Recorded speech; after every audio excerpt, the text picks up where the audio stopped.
Hey everyone, welcome to the Kimberly Guilfoyle Show, live on Rumble, where facts come first and where news is done right. And in just moments, one of the biggest stars of the MAGA movement, Kari will be here. We'll cover Biden's border disaster, the Trump 2024 campaign, and whether she's running for Senate or would want to be VP, and much more. We also have big breaking news from America First Legal on the Biden White House's involvement in the Mar-a-Lago raid. But first, we are learning even more about the leaks that are rocking the Pentagon, revealing extensive U.S. spying efforts on Ukraine's top political and military leaders, and against other military partners like South Korea, Israel, and Egypt. The leaks, which allegedly were posted online by 21-year-old National Guardsman Jack Teixeira, also undermines Biden's public statements about Ukraine, with the documents shedding light on key weaknesses in Ukraine's weaponry and air defense. Now, the disclosures are creating just another crisis for the Biden White House. Top officials are struggling to provide answers to Congress, and the president is totally unable to reassure U.S. allies that America's spying behavior isn't undermining vital diplomatic relations.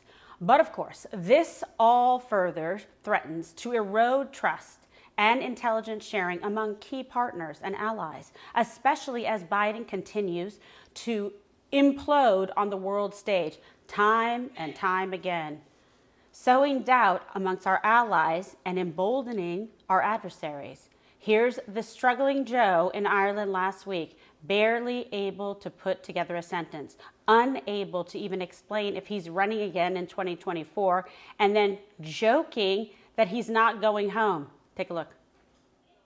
The last few days has changed your calculus on when you'll make an announcement on your plans for 2024? No. I've already made that calculus. We'll announce it relatively soon, but the trip here just reinforced my sense of optimism about what can be done. So you've made a decision? You just have to announce it? I told you, my plan is to run again.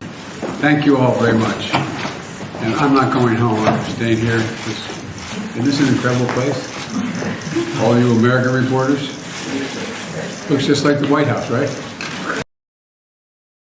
Oh boy. Yeah. Joining me now live in studio. I know.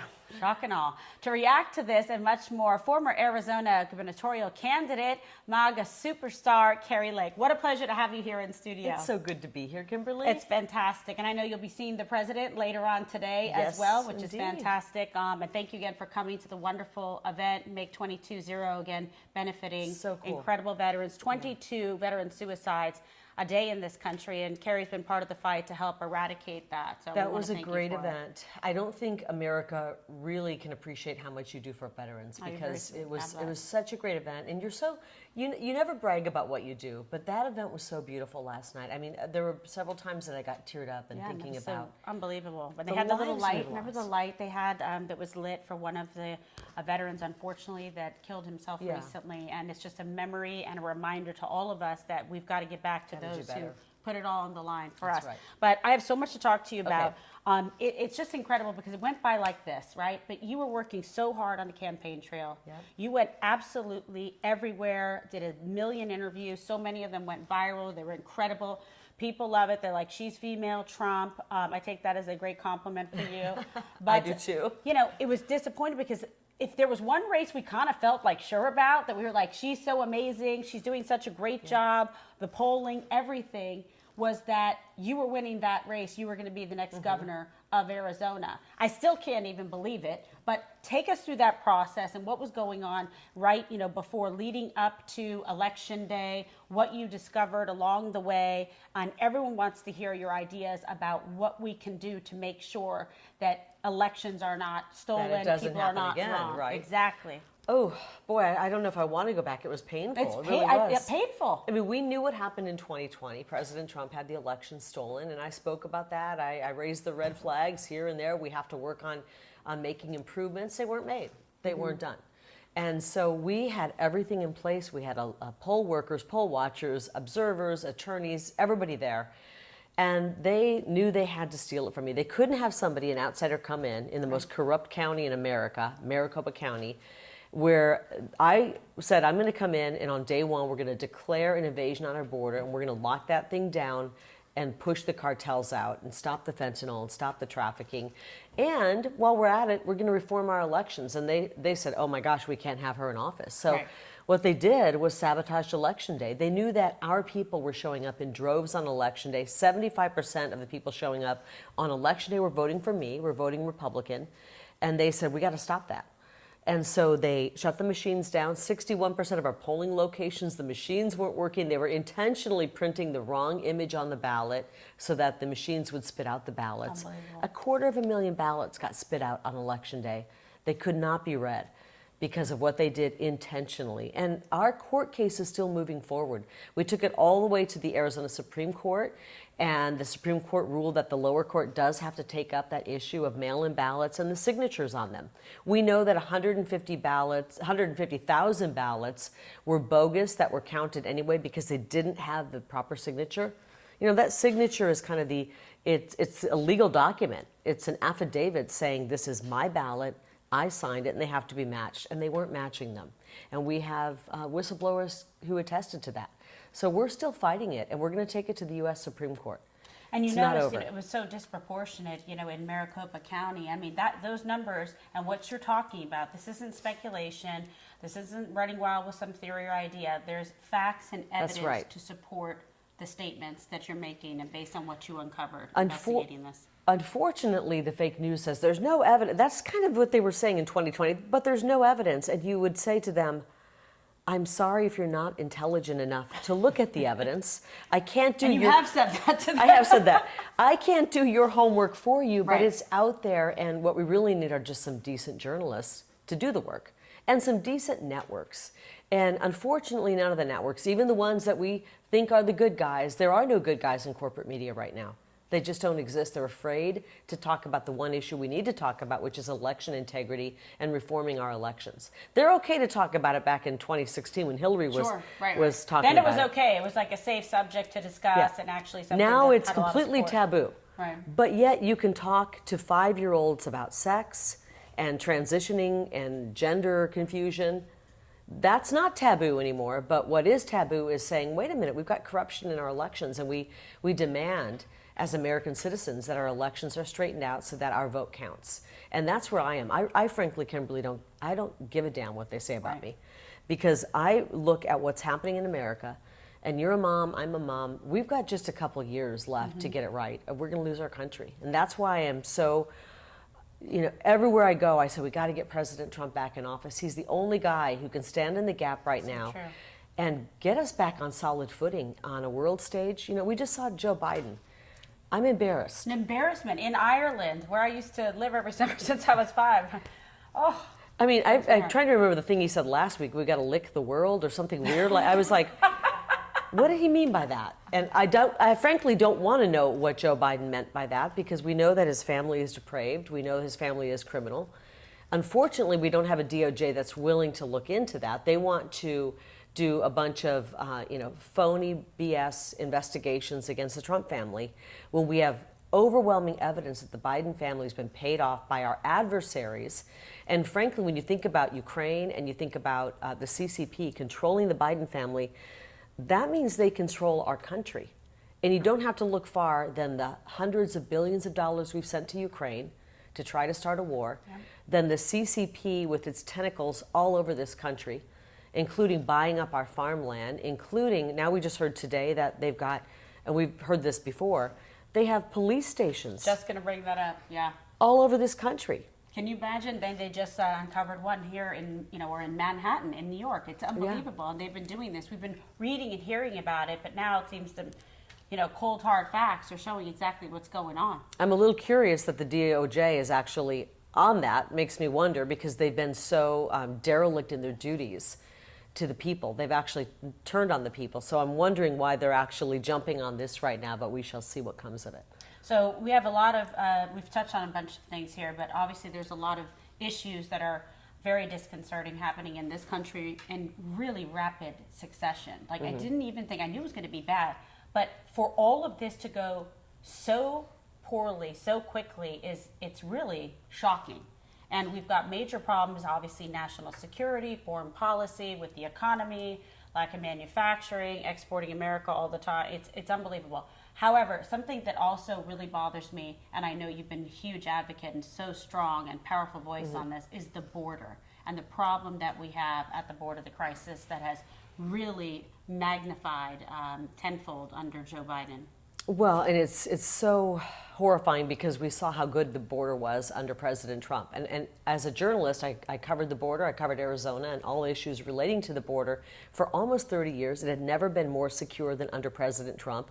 He somehow managed to accomplish that with the uniparty coming at him, with Democrats, Republicans attacking him.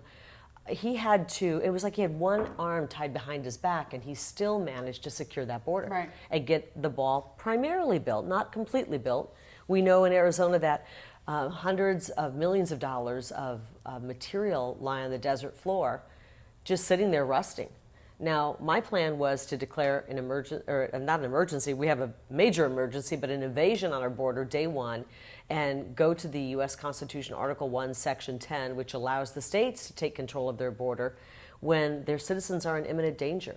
And there's no time for delay. We're going to build President Compelling Trump's case wall. for that. Yeah, every border state can do that. And we have to. We can't rely on the federal government anymore. We know the federal government doesn't really care about the people. We know that within 10 minutes of taking office, Joe Biden opened up that border, pulled back all of the policies that were working brilliantly under President Trump. And I saw it. I talked to, 525 days on the campaign trail. And you see it because people come up to you to talk to you about what's happening. And we've been in all of those states so many When times. you see but a it's mother very or a discouraging. father come up and grab you and say, my 19-year-old son's gone. He took a pill. He thought it was a Xanax, and it was poison. Or thought it was Adderall. Or yeah, Adderall. It's terrible. I mean, I had one mom who said her son took a Tylenol. He thought it was a Tylenol 3 for a wrist injury. Wrist injury, yeah. And he's gone. We're losing an entire generation. And it's because that border's wide open. So we are going to get in there. And we're going to win our case. We're going to get in there and take care of the border. It's not impossible. President Trump showed us it can be done. It can be done quickly if there is a will. But this fentanyl crisis is out of control. Millions of people are coming in, not 5 million, probably more like 15 million. And we need to stop this immediately. Women are being trafficked, children are being trafficked.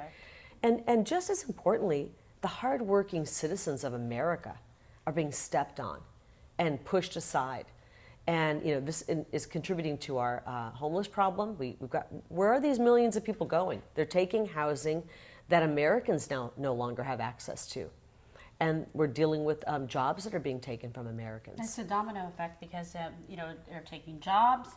Then it puts another burden on the healthcare system, education system. It just trickles all the way down. And it becomes then the burden and problem for the law-abiding taxpayers and the people who actually gain their citizenship the right way, didn't cut the line, so to speak, That's or right. come across the border. It's very unfair process. And if you talk to a lot of immigrants that have done it the right way, they don't like it either because they played by the rules. The most staunch folks who are opposed to this wide open border right now are people who came here legally.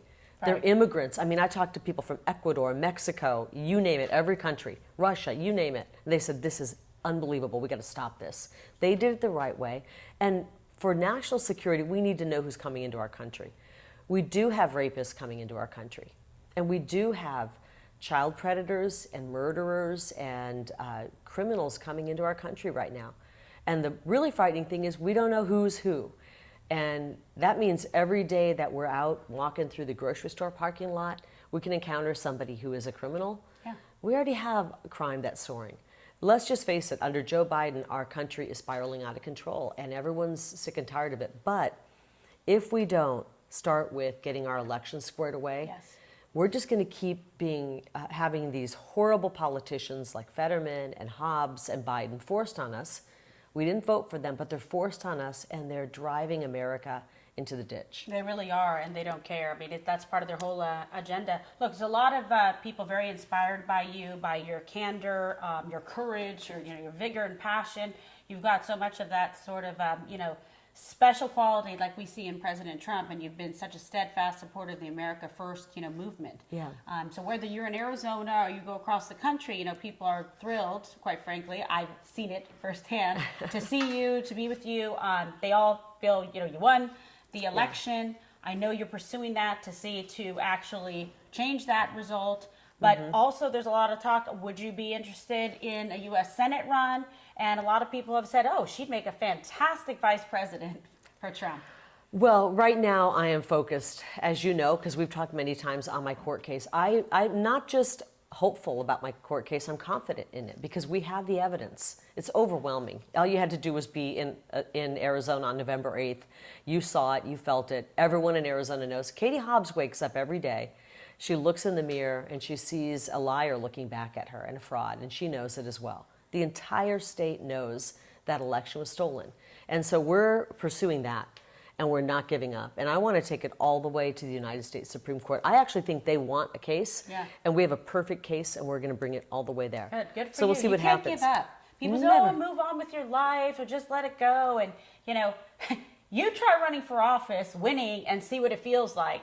People can't even imagine what that's like. It's and it's horrible. also about honoring the votes of the people that fought hard for you and cast their vote in confidence and enthusiasm. Knocked on doors, volunteered. We had moms who didn't have any time in their day who gave up that little bit of time to volunteer in our campaign. Our campaign was made up of moms and dads and students. So I'm in this because, yes, I did put a lot of work into it, and I love the state, and our policies are going to help the people. And it hurts when they steal. We're victims of crime. We're not sore losers, we're victims of a crime. And I'm not going to stand down until the people's voices are heard. And so we're going to continue to push forward. I'm not going to stop. And we'll see what happens. Will we find out our courts are just as corrupt as every other part of our society? Maybe we will. Once it runs through the courts, then I'll make my next move. And hopefully my next move is moving into the governor's office. Yes. But if for some reason it's so far gone, then I certainly will look at the Senate race. I just saw some polling today that shows that no one can beat. The only person who can win, who could beat me in the U.S. Senate seat in Arizona would be President Trump. And we know he's running for president. I'm like, I was like, you're lucky. He's not going to run again. So I know I don't have to worry about running against him. I love it. And I want to make sure he gets into office, and I'll do whatever I can to help him. Me too. And not just because I love him as a man, I've gotten to know him as a friend. He loves this country more than anybody. And he shows up for America all the time, just like he did last night for the veterans. Flew through thunder and lightning, a total storm to be crazy able to be storm there with us. to be there. And honest to God, the only way out of the mess that these politicians, this political class, this horrible uniparty has gotten our country and frankly our world into, the only way out is America First policies. They're not extreme. It's not right-wing radicalism. It is putting our country first, putting the good men and women and children of this country first. And that's the only way out of the mess we're in, without a doubt. Absolutely. I know you've got an important meeting and you're going to go see our favorite president. Yes, indeed. So give him my love. Thank him again for coming will. last night. We want to have you back on the show. You have a lot going on, and I really am fascinated by the whole legality of what's going on here. I love that you're going to push it and take it all the way. You never give up. Like, people voted for you because you're a fighter, and they believe in you because you also are doing it for them, like President Trump. So we want to have you back on here. Thank you, Kimberly. Very often, my America great friend. First is the only way out of the mess we're in, and we need more America First patriots to step forward. I'm talking moms and dads, real citizens. We don't need people with political experience. I frankly don't want those people anymore. That political experience is what has gotten us into the mess we're in. So I encourage everybody out there to step forward, run for office. Maybe it's at the school board level, city council, town council, but get out there and get involved. We can save this country when we come together.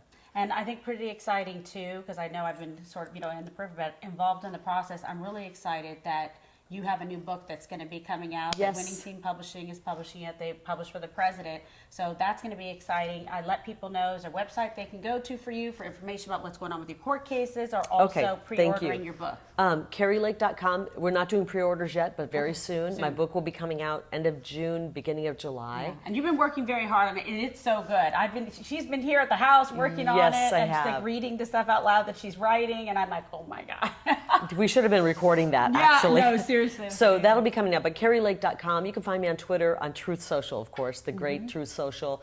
Getter, Instagram. Even though they're banning me on Facebook and Instagram, or they're putting warning signs. I mean, I'm just a middle-aged mom, make this up. and apparently I'm so dangerous that they Totally. have to put a big warning sign up. If you're going to follow me on Instagram and see the pictures I put up of my life and my pets and my kids, it's dangerous stuff, guys. It's dangerous. Seems very scary, right? Oh my God, you can't. Thank make you this so up. much for well, having me I'm on. excited, and so enjoy the rest of your evening. Say hi will. to the big boss, and I will.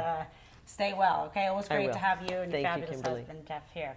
All right, so thanks again, and much more coming up, including an exclusive interview with senior counselor at America First Legal, Reed Rubenstein.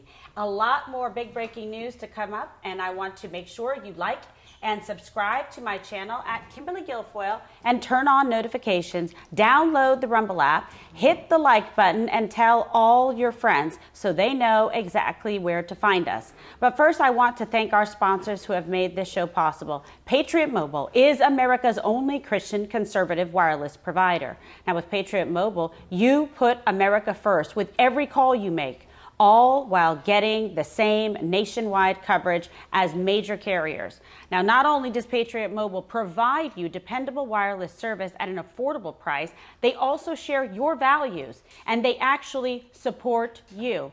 So vote with your dollars and vote to support Patriot Mobile. And remember, for free, folks, activation, go to patriotmobile.com/Kimberly. Again, for free activation, that's patriotmobile.com/Kimberly. And now the weaponization of justice is in full view, and Joe Biden is implicated in all of it. For example, new findings from America First Legal reveal that the Biden White House was in fact involved in the raid of Mar-a-Lago by way of a special access request. And that's not all, because the House Oversight Committee has obtained the first bank records showing that a Chinese energy company wired millions to Hunter's associates, who then dished out 7 figures to members of the Biden family. And according to a new story from John Solomon, the House Judiciary Committee has uncovered the first evidence that a letter from security experts that falsely dismissed the Hunter Biden laptop as Russian disinformation during the 2020 election had direct ties to Joe Biden's presidential campaign. So ask yourself, why are the FBI and the DOJ so committed to running interference for the Bidens? And after a 5-year-long investigation, the U.S. attorney in Delaware has not filed a single charge against Hunter, despite overwhelming evidence of foreign corrupt practices, FARA violations, and tax violations. And Joe Biden was complicit and knew all about it. Here to respond to this and much more, senior counselor at America First Legal, Reed Rubenstein. How are you, Reed? Thank you for being here. Very well. Thank you, Kimberly, for having us, and thank you for all your great work on behalf of our veterans. Thank you. Appreciate that. It is so much appreciated what you do and what President Trump has done. The story about what we've done to our veterans, really dating back to the Bush administration, is quite a scandal. It got much better under 45, but now it's kind of back to the status quo. So it's great.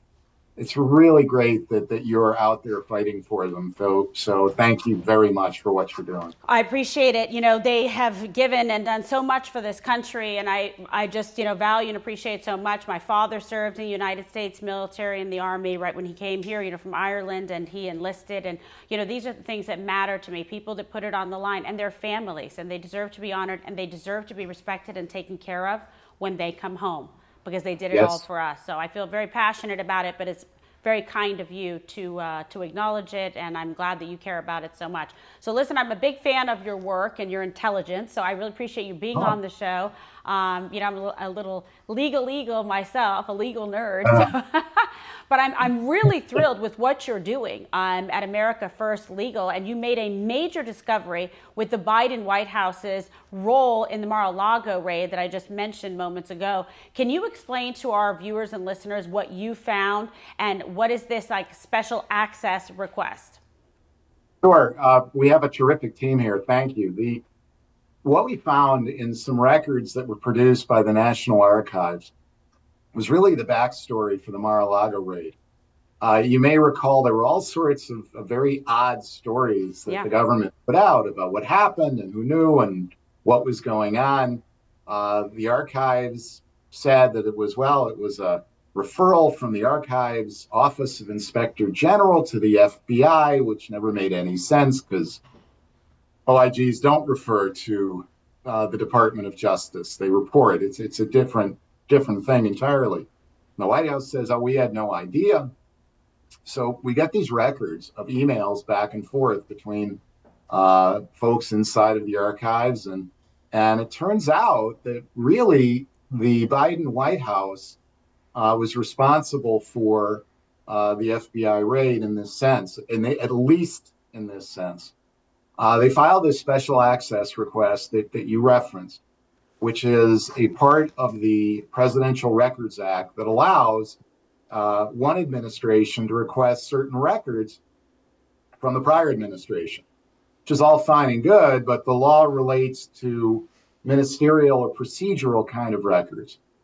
So, for example, during the Trump administration, requests were made for Obama records relating to things such as Hatch Act compliance policies Right. or ethics controls, things of that nature. And it's a kind of a routine, unexceptional sort of a process. Well, it had never been applied in these sort of circumstances with respect to the famous 15 boxes of records that the FBI wanted to get. And so they frankly just blew through all of the legal limits. Right. And one could be forgiven for saying that it was part of a larger effort just to get Trump. A continuation of what we've seen from the FBI and other parts of the government dating back, frankly, until mid 2016 with the Russia hoax. And so we made these records public, and all of a sudden, the story that NARA told and the story that the White House told were shown to be inaccurate at best and fabrications at worst. And How so we sad is anticipate. that? I mean, it's just it's so listen. corrupt. I mean, it's just disheartening. I don't even go, okay, this is a win. It's like gross and unethical and improper. Yeah. There's no Yeah, it is morality gross. involved here. No, it is gross. It is unethical, and it is improper. It's all of those things, Kimberly. And but again, this is part of a pattern of activities that I don't think any American citizen would have really imagined or contemplated that our FBI and our Department of Justice and our intelligence community would be engaged the way that in activities, the kind of activities that we've seen. And so, this is just one more data point, unfortunately, showing us that the people running our government don't respect our laws, they don't respect our norms, and fundamentally, they don't respect the American people. And it's very sad, and it's very gross. That's a very good word. Thank you. It is. Yeah, I just think it is. That's just like my human response, how I feel about it psychologically. It's very disconcerting, to say the least. And then you see the juxtaposition, what goes on, like with the Mar-a-Lago raid, and then, Joe Biden just, living his best Corvette summer, putting the boxes in the garage. You know what I mean? I mean, next to the, it's so crazy. But they want to go after Trump. They want to put him in jail. But when it's the Bidens, it's like they're the real Teflon people. It just does not matter. And it's sad because Biden has been violating these laws going way back since he was a senator, let alone VP, where he has no declassification authority whatsoever. But is anything going to ever come of this? And what he did, which was wrong, versus what President Trump did, which was not improper or wrong? Ever? Who knows? But the difference is very stark. I mean, let's be clear. We've been operating under a bifurcated standard of justice now for many years. Fact. For many years. And I think folks have finally woken up and understood as President Trump has put it, if they can do that to him, what can they do? If they can do these kind of things to me, we'll say, what can they do to you? It's And really true and when you think yes, about it it. is really true. I mean, we saw what, and you can go point by point. For example, the difference in treatment of the George Floyd rioters, the people who burned down cities across America, with the way that the Department of Justice has targeted in an extraordinarily unprecedented way the folks who went into the Capitol and did nothing other than walk around on January 6th. We've seen the difference between the way the Department of Justice has treated, for example, vandals of churches and of pregnancy centers, with the way that it's treated abortion protesters, anti-abortion protesters, pro-life protesters, however you want to characterize it. Yeah, it's really it's just unbelievable. outrageous. It's just outrageous. So, with respect to the records, yeah, the Biden operation has been violating our records law, the Federal Records Act, different from the Presidential Records Act, because he was never president. Right. He was never president, and he didn't have the right to do what he did. And he had records all over town. And one of the more interesting aspects, and it's going to take some time, I think, to develop, but hopefully the facts will come out. Jim Jordan and his group, on the weaponization committee, are doing really yeoman's work to try and get the facts out there. But Joe Biden was getting paid $1 million minimum through the University of Pennsylvania for something called the Penn Biden Center. Oh, I was just going to ask you about this. Okay, go ahead. Yeah. Somehow boxes of tell records. the folks out there about this one. Oh, this is an avatar of a much bigger, gross problem, to use that phrase again, I'm afraid. Literally. So we know from Hunter Biden's laptop that there were negotiations going on between the University of Pennsylvania and the Biden family about setting up a center.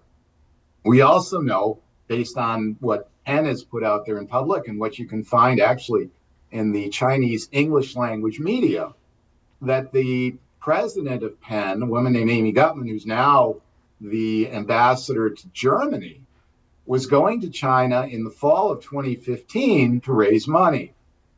Now, one way or another, there was going to be a different president in 2016, the 2016 election. It was not going to be Joe Biden. So what we have is in the early, I think it was January of 2016, this email from Hunter to his agent. Yeah, Hunter Biden had an agent with a big Hollywood firm. And this lists out, this is an email from the agent to Hunter, and it lists out the different initiatives they have, one of which is the Penn Biden Center.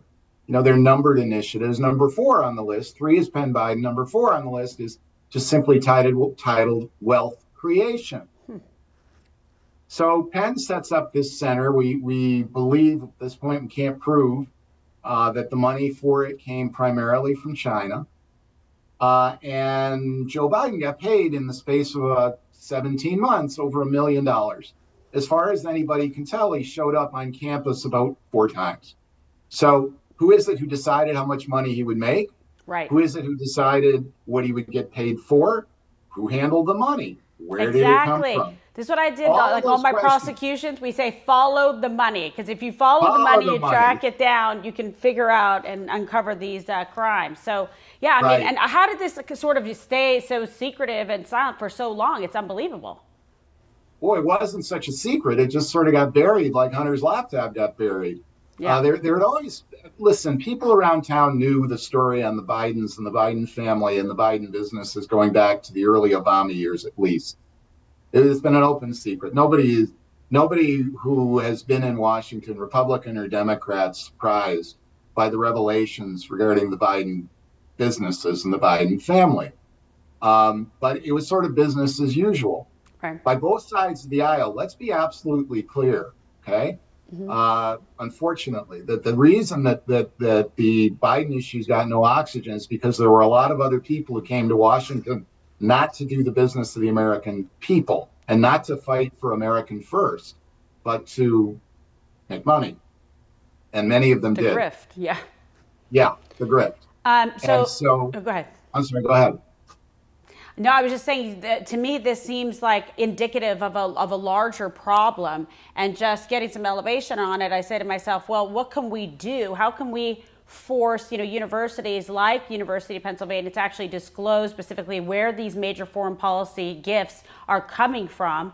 Because what we see now is, and it's an example of it, China complicit and being involved in penetrating American universities through this influence.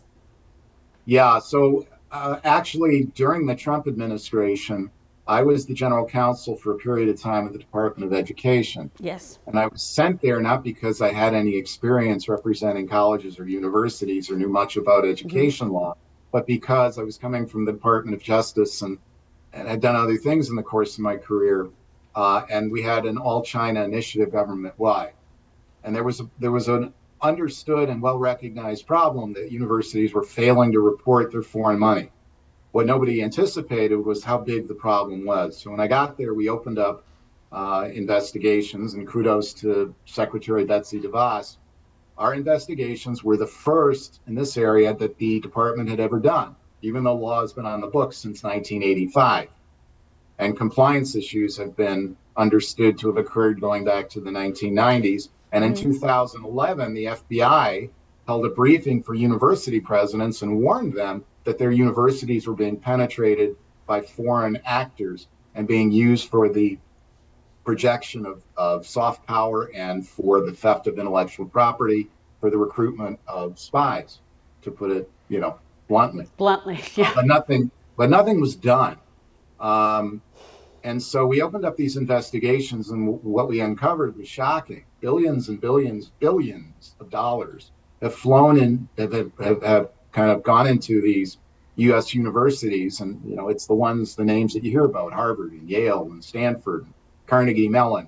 A lot of it from China, a lot of it from the Arab world, Qatar and places like that, folks who are not our friends. And the universities fall over themselves to get the money. So by starting these investigations, we attempted to force a little bit more attention to compliance.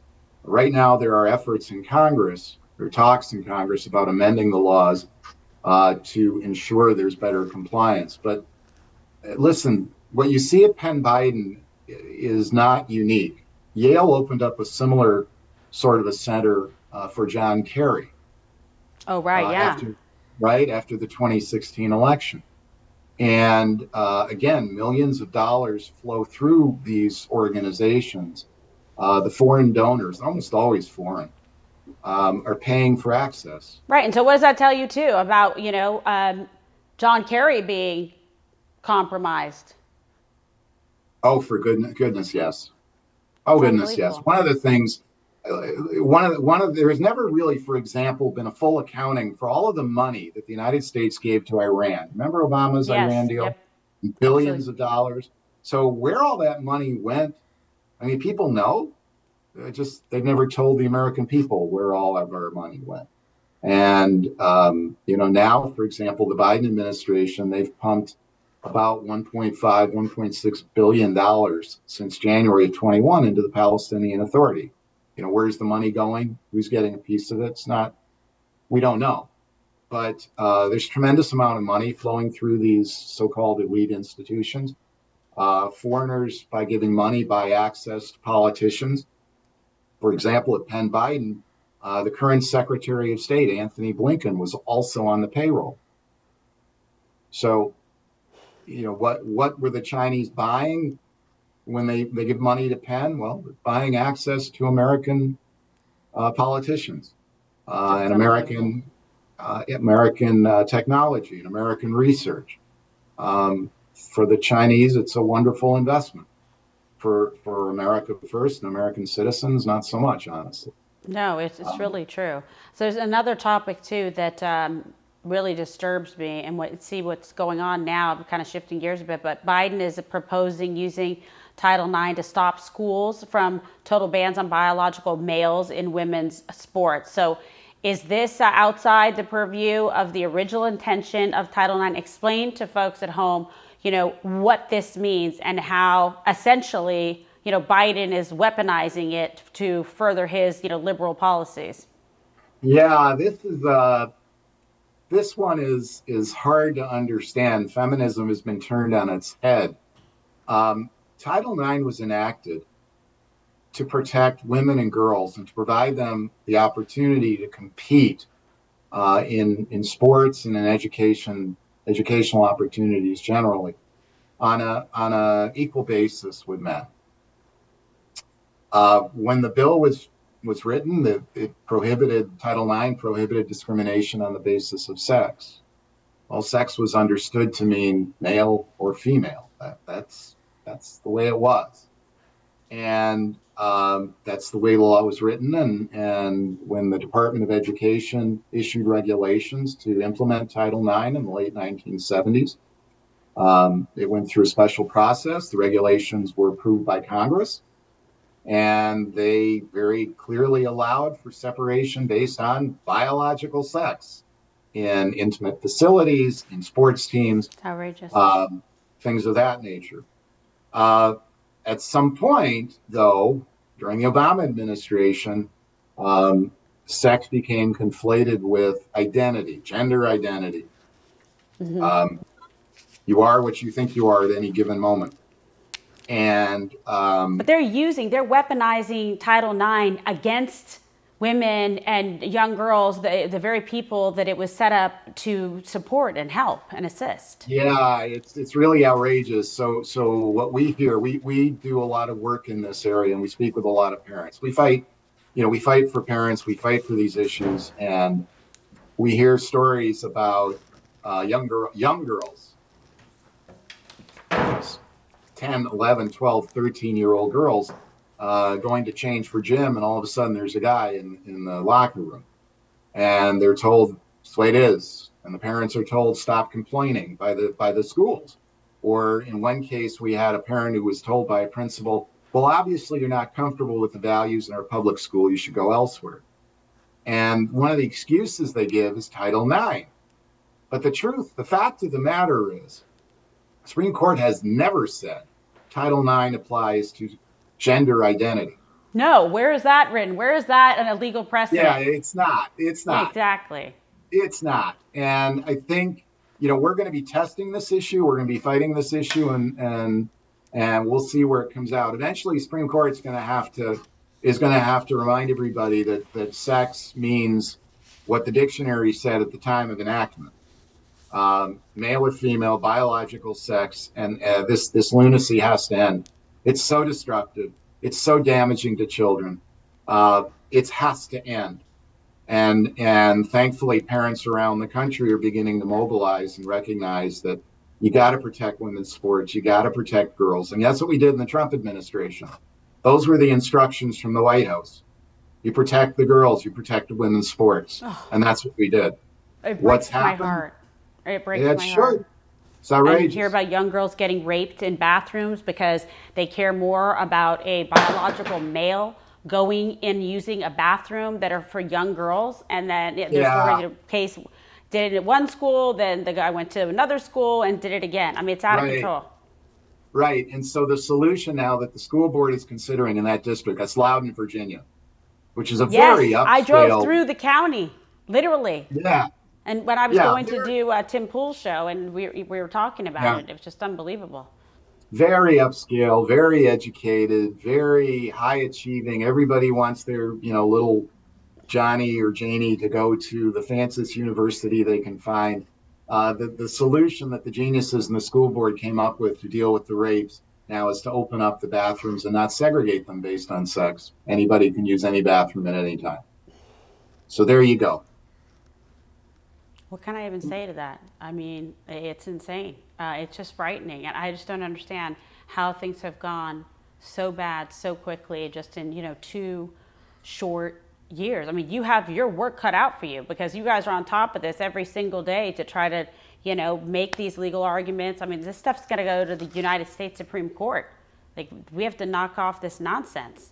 Yeah, the good news is that the people are pushing back. This organization, one of our kind of strongly held beliefs is that courage is contagious. And historically, there are a lot of issues that the conservative legal movement has been reticent at best to take on. And we come at things a little bit differently here. Oh, it's fantastic. I love it. So I hope all your courage is very contagious to a lot of people, that they're inspired and decide to do the same thing, to fight back and support the causes and support organizations, like yours, that actually are doing something about it. Yeah, well, it takes all of us. It takes people like yourself, and for example, what you do for veterans, and it takes people like us being willing to get down in the trenches. And instead of worrying about, kind of whether or not we can do a program about a given case and then, go speak at a conference or write an article, but rather, who are we protecting? When a parent's out there and needs help, is there somebody there who's going to fight for them? Well, that's the thing. I mean, you kiss your, child goodbye, and now you're putting them in these schools. You don't know if they're being indoctrinated. You don't know if they're being discriminated against. You don't know if they're being, encouraged and pushed to use different pronouns, become a different gender, to not tell their parents what's going on in school. It's out of control. It is out of control, and it's going to be hard to stop. Parents have got to, stand up, and there has to be support for them.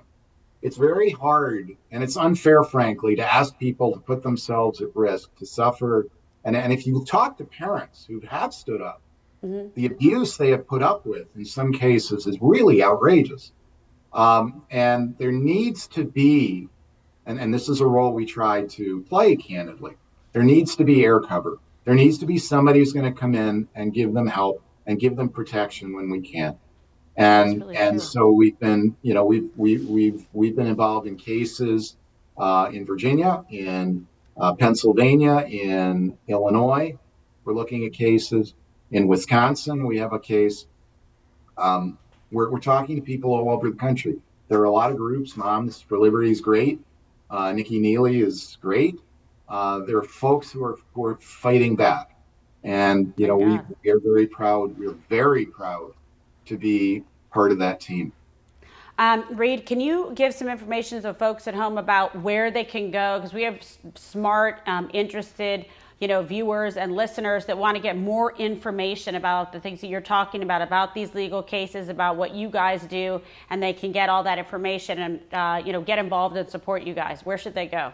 Sure. So website, we're actually redoing our website to make it more comprehensive and more accessible. It's www.aflegal.org. And, you go there, there's a contact button. And, if you have questions or concerns, give us a holler. If you like something, let us know. If you think there's an area that we can be more active in, let us know. We are looking to advance the America First agenda each and every day here. And Absolutely. we just had our second anniversary, and we like to think we've done as much or more in 2 years than any conservative legal group ever.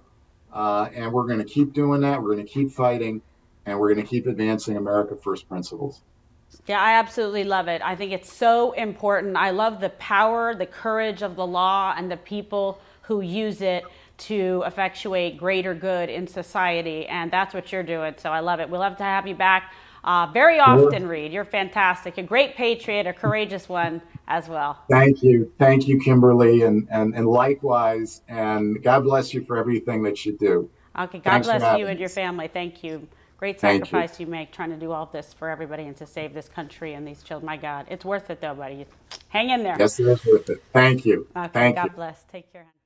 And my closing remarks in just moments. But I want to thank another amazing sponsor, because you have to understand something. I'm able to do this show because we have these sponsors. I'm able to have people like Kari Lake and Reed on to actually take the news straight to you, unfiltered, uncensored, uncancelable, because we have sponsors like Goldco. And diversification, especially in these economic times, is more important than ever, quite frankly. We see all the economic turmoil brewing, and I want you to be prepared. I'm prepared. Don Jr.'s prepared. We diversify. It is that important. And gold and silver can protect your retirement savings from inflation and dollar devaluation. You can roll over your 401k or your IRA into precious metals and safeguard your savings, tax and penalty free.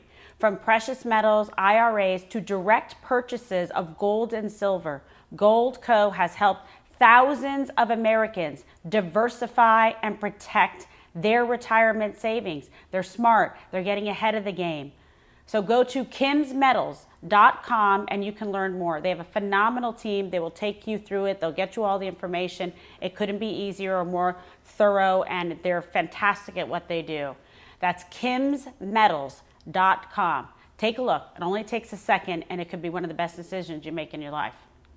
And in closing today, at home and abroad, America's standing is on the decline. And the so-called leaders that claim to have all the solutions are pushing the same tired politics of division. For example, here's Transportation Secretary Pete Buttigieg suggesting that minorities are more likely to die in a car crash because the roads are racist. You cannot make this up. Watch. When it comes to roadway fatalities in America, we lose about 40,000 people every year. It's a level that's comparable to gun violence. And we see a lot of racial disparities. Black and brown Americans, tribal citizens, and rural residents much more likely to lose their lives, whether it's in a car or as a pedestrian being hit by a car. There are a lot of reasons related to discrimination, related to even the ways that roads are designed and built. Who has access to a safe street design that's got crosswalks and good lighting? Who doesn't have that access? That can drive disparities, and we have a responsibility to act on that.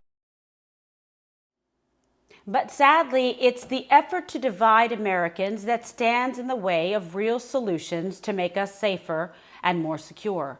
And those comments come as Biden has still refused to visit the residents of East Palestine, Ohio, following the toxic train derailment, but does have time to jet set all across the globe, embarrassing us, by the way. We are seeing the consequences of the America Last agenda play out every single day. And somehow it's even worse than we thought. And today, you've heard from voices committed to not just exposing all of these self-inflicted Biden crises, but actually doing something about it. Because something can be done and something should be done. And it's why in 2024, the stakes could not be higher to right Biden's wrongs and restore American prosperity once again. I want to thank you for joining me here on Rumble, where we reject the false narrative and we always seek the truth. And I want to make sure that you like the show. You know how to do this? I had to figure it out. I'm not the biggest tech person. I go to Lynn Patton for that. She knows what's up with the internet and the web and social media.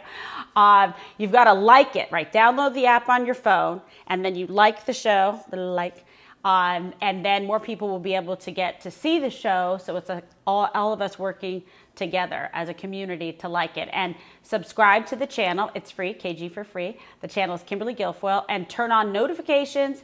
And also tell your friends, tell your grandma, tell your Aunt Peggy Sue, so they know exactly where to find us. And be sure to follow me across all platforms: Twitter, Truth Social, Facebook, and Instagram.